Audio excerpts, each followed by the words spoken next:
First and foremost Jammu Kashmir పహల్గామ్లో ఈ ఉగ్రవాద దాడి అయిందంటే ఆశ్చర్యమైన కారణం 2000 మంది 3000 మంది టూరిస్ట్ ఉన్న చోట కానిస్టేబుల్ లేడు, రక్షణ లేదు, ఒక సిపాయి లేడు, ఒక సెంట్రీ లేడు. అంత ప్రసిద్ధమైన ప్లేస్, వేల మంది టూరిస్ట్ ఉన్న చోట ఏ రక్షణ లేదు. వాళ్ళు వచ్చి 2 గంటల సేపు పబ్లిక్ మీటింగ్ లాగా మనుషుల్ని చంపేసి అన్నీ చేసి వెళ్ళిపోయాక అరగంట తర్వాత పోలీసు వచ్చారు హెలికాప్టర్స్ మీద. ఇంత సెక్యూరిటీ ల్యాబ్స్ ఉన్నదని మాత్రం మనం ఒప్పుకోవాలి, దాని నుంచి నేర్చుకోవాలి. ఫస్ట్ అండ్ ఫార్మోస్ట్ నాకు అనిపించింది ఏమిటంటే, మీరు టూరిస్టులు లక్షల మంది రమ్మన్నారు, వచ్చారు 30 లక్షల మంది వెళ్ళారు లాస్ట్ ఇయర్. వాళ్ళకి రక్షణ ఏది? ఇదే రక్షణ అయితే చాలా ఘోరమైన పరిస్థితి. పాకిస్తాన్ ఇలాంటి పని ఎందుకు చేయరు అని మీరు ఎందుకు అనుకున్నారు? పాకిస్తాన్ బేస్డ్ ఉగ్రవాదీలు ఎందుకు చేయరు? వాళ్ళు చేస్తారు. వాళ్ళు చేశాక ఇలా చేశారా అంటాం తప్పు. మన జాగ్రత్తలో మనం ఉన్నామా లేదా చూస్తే మన జాగ్రత్తలో లేవు. ఇప్పటి వరకు నేను అడిగిన ప్రశ్న, ఒక్క పోలీస్ మ్యాను, ఒక్క సిపాయి లేడే ఈ ఊరిలో.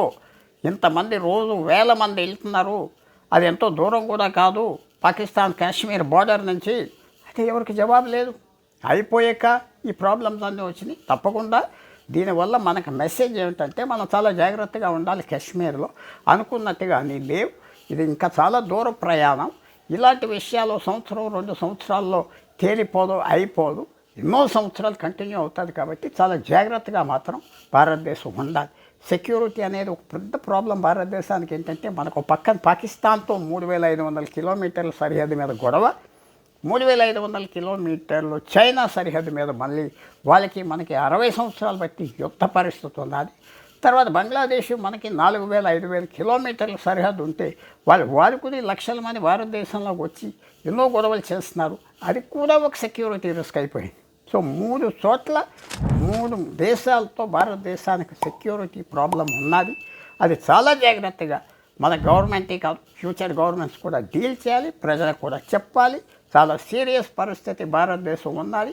మన జరిగిన కాశ్మీర్ ఒక ఉదాహరణ అని మాత్రం మనం చెప్పాలి.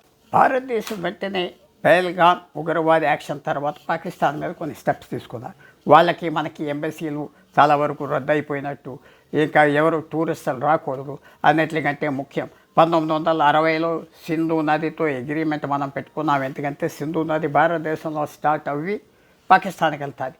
అది పెట్టుకున్నాం, అది మనం తెగొట్టేసామని లేదు, అది సస్పెండ్ చేశారు. సస్పెండ్ చేశారంటే పూర్తిగా ఆఫ్ చేయలేదు. సస్పెండ్ అంటే అగ్రిమెంట్ సస్పెండ్ చేశారు, నదిని ఆఫ్ చేయలేదు. నదిని వెంటనే ఆఫ్ చేయడం కూడా చాలా కష్టం. ఎందుకంటే ఇంకో డ్యాములు లేవు, నీరు కిందకి వెళ్తుంది. కానీ లాంగ్ రన్లో ఇది మనం ఆ అగ్రిమెంట్ని రద్దు చేసామని చేస్తే పాకిస్తాన్కి మాత్రం ఇబ్బంది వస్తుంది. సో తప్పకుండా ఒక సీరియస్ మెసేజ్ మాత్రం పాకిస్తాన్కి భారత ప్రభుత్వం ఇచ్చింది.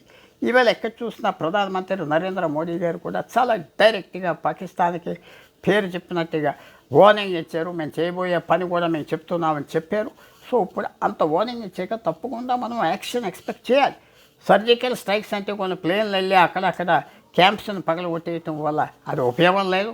ఇది ఎంతవరకు మిలిటరీ యాక్షన్ తీసుకుంటారు, భారతదేశానికి ఎంత శక్తి ఉందో తీసుకోవటానికి అవన్నీ అసెస్ చేస్తారు. మన ప్రభుత్వం చాలా కేర్ఫుల్గా అసెస్ చేస్తారు. కాబట్టి మనం రాబోయే రోజుల్లో ఒక పెద్ద యాక్షన్ పాకిస్తాన్ మీద రావచ్చు అని మాత్రం మనం డెఫినెట్గా ఎదురు చూడవచ్చు. పాకిస్తాన్ చేసిన ఉగ్రవాది యాక్షన్స్ పహల్గామ్లో మన ప్రధానమంత్రి సౌదీ అరేబియాలో ఉన్నప్పుడు చేసి తిరిగి వచ్చేసే పరిస్థితి వస్తే సౌదీ అరేబియా కూడా చాలా అవమానమైన పరిస్థితి.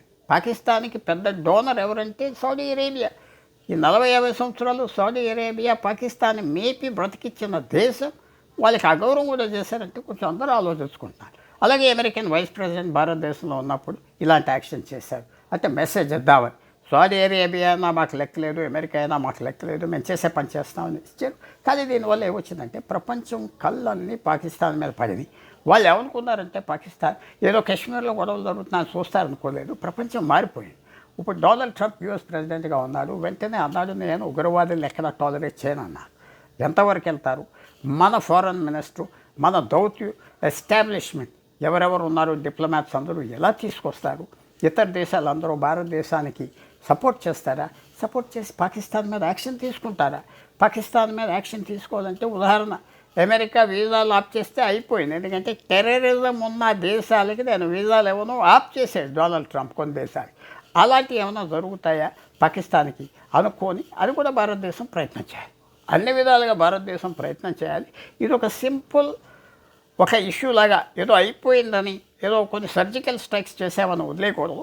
చాలా సీరియస్గా ముందలు తీసుకెళ్ళి ఇది పాకిస్తాన్కి అనుకోని ప్రెషరు, అనుకోని సెట్ బ్యాక్స్ తీసుకొచ్చే విధానాలు మన ప్రభుత్వం ఆలోచించాలి. దాంతోపాటు చైనాతో కూడా సంబంధం పెట్టుకొని మీరు ఈ విషయంలో పాకిస్తాన్ సపోర్ట్ చేస్తే మనకి వాణిజ్యలో దాంట్లో కూడా ఇప్పుడు మేము అమెరికన్ క్యాంప్కి వెళ్ళిపోతామనే హింట్ కూడా ఇస్తాం.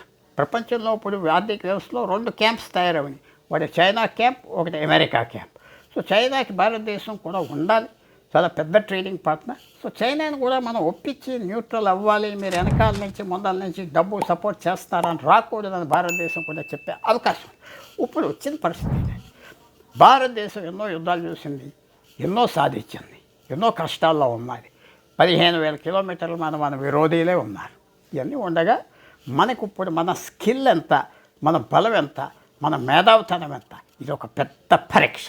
అది మనం సాధిస్తే మనకి విశేషమైన శాంతి, ప్రోగ్రెస్ భారతదేశానికి వస్తాయి.